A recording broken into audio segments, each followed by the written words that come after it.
Dada emerged during World War I, a time of widespread disillusionment. It started in Zurich, Switzerland, at the Cabaret Voltaire in 1916.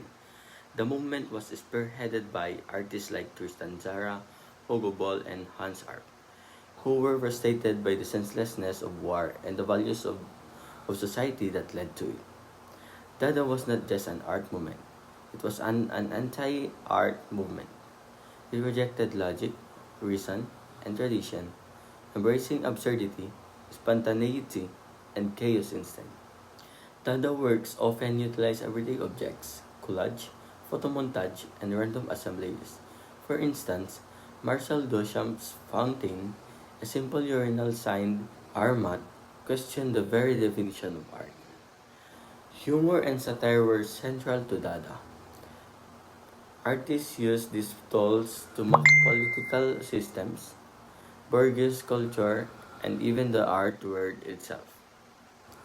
Dada spread to Berlin, Paris, and New York, influencing literature, theater, and even performance art. It paved the way for movements like Surrealism and influenced modern concepts of conceptual and experimental art. Although the Dada movement was short lived, its impact resonates today. It reminds us that art can be a tool for questioning societal norms and expressing dissent. In a world that often seeks order, Dada teaches us the beauty of chaos. To wrap up, Dada was more than an art movement, it was a statement. It defied conventions, provoked thought, and dared to challenge the world.